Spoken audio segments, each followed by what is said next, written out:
Welcome to Reading Africa. Welcome to Reading Africa. Today we're going to read about the Kingdom of Nri. The Kingdom of Nri was a medieval polity located in what is now Nigeria. The kingdom existed as a sphere of religious and political influence over a third of Igbo land and was administered by a priest king called an Nri. The Nri managed trade and diplomacy on behalf of the Nri people and a subgroup of the Igbo-speaking people, and possessed divine authority in religious matters.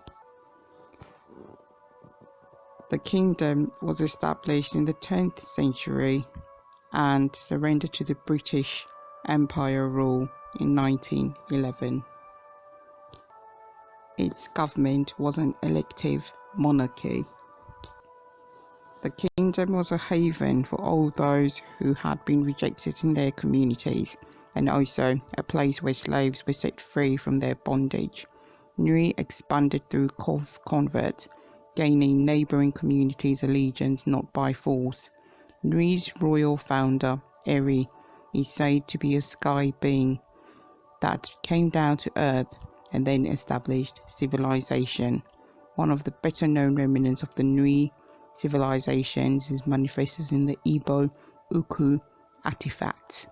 Nri culture permanently influenced the northern and western Igbo, specifically through religion and taboos. The kingdom appears to have passed its peak in the 18th century, encroached upon by the rise of the Benin and Igala kingdom, and later the Atlantic slave trade, but it appears to have maintained its authority well into the 16th century, and remnants of the Eze hierarchy persisted until the establishment of colonial Nigeria in 1911, and represents one of the traditional states within modern Nigeria. The Nri Kingdom is a kingdom found in the Igbo area of Nigeria. Nri and Aguileri were the Umueri Igbo creation myth are in a territory of Umu Eri clan, who trace their lineage back to the patriarchal king figure Eri. Eri's origin is unclear. He is credited with first giving societal order to the people of Anambra. Nri's history may be divided into 6 main periods: the pre-Eri period, the Eri period, migration and unification, the heyday of Nri influence decline and collapse, and the socio-cultural revival. Nri's influence in Igbo land may have gone back as far as the 9th century. The royal burials have been unearthed dating to at least the 10th century.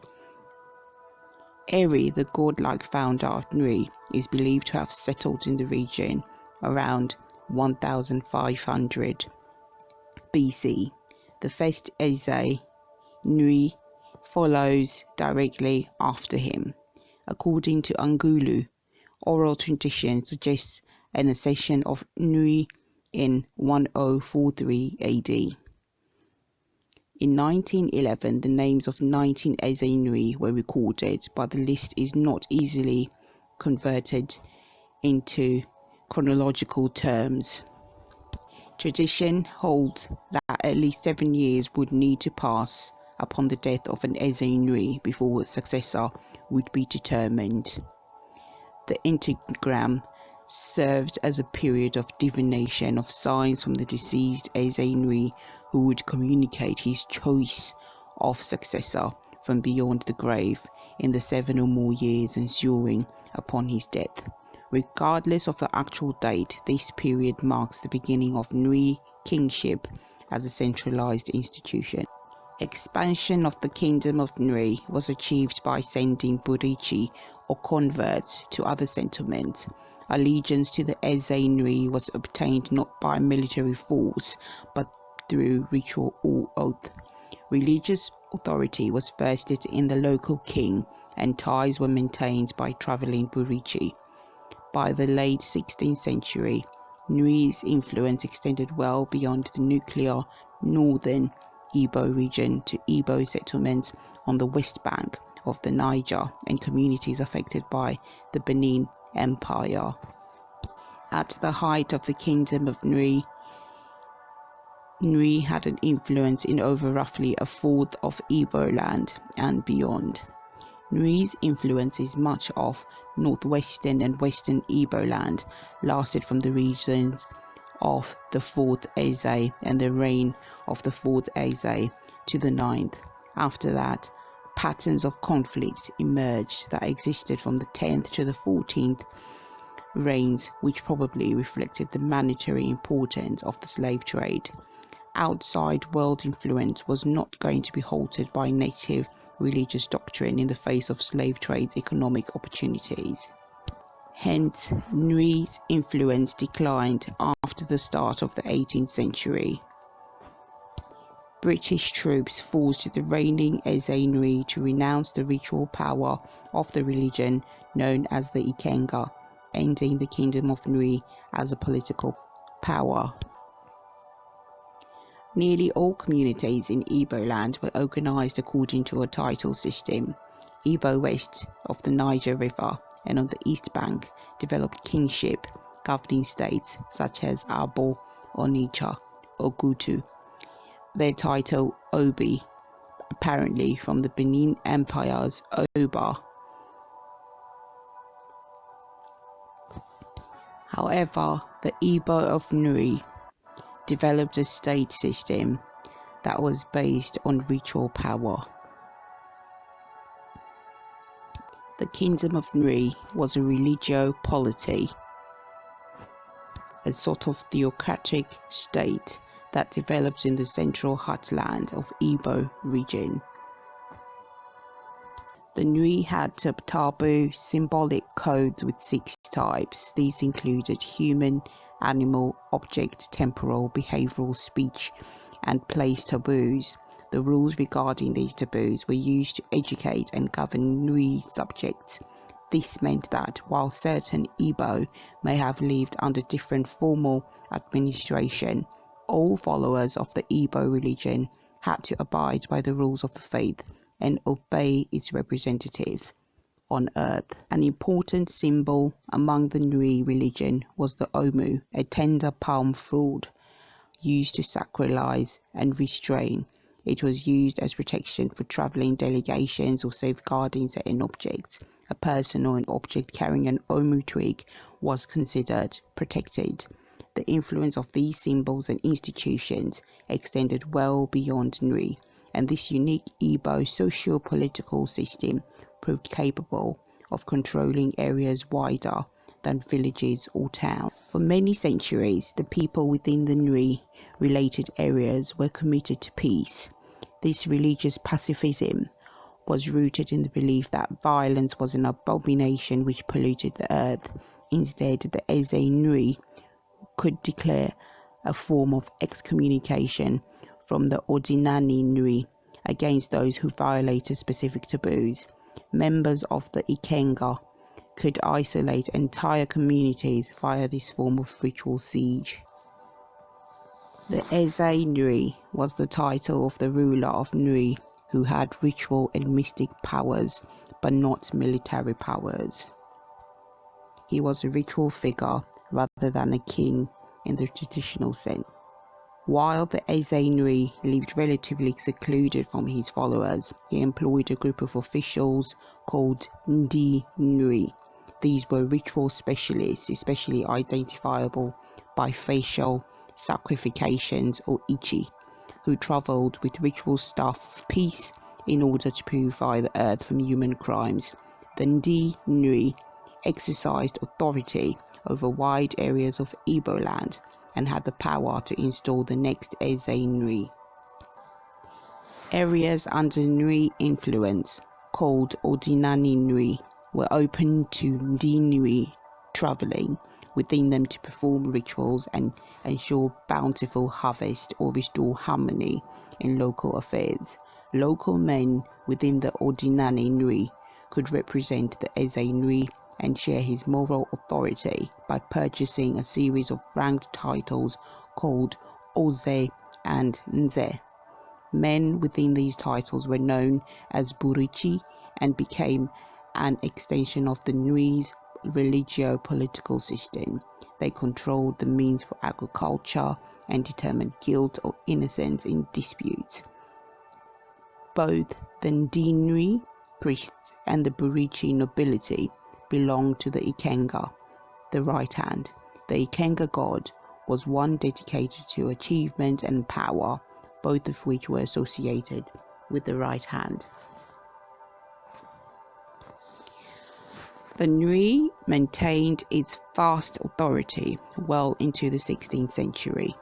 The peace mandated by the Nri religion, enforced by the presence of the Burichi, allowed trade to flourish. Items such as horses, which did not survive in tsetse-fly-infested Nri, and seashells, which could have to be transported a long ways due to Nri's distance from the coast, have been found depicted in Nri's bronze. A Nri dignitary was unearthed with ivory, also indicating a wealth in trade existing among the Nri. Another source of income would have been the income brought back by traveling Burichi. Unlike in many African economies of the period, Nri did not practice slave ownership or trade. Certain parts of the Nri domain did not recognize slavery and served as a sanctuary.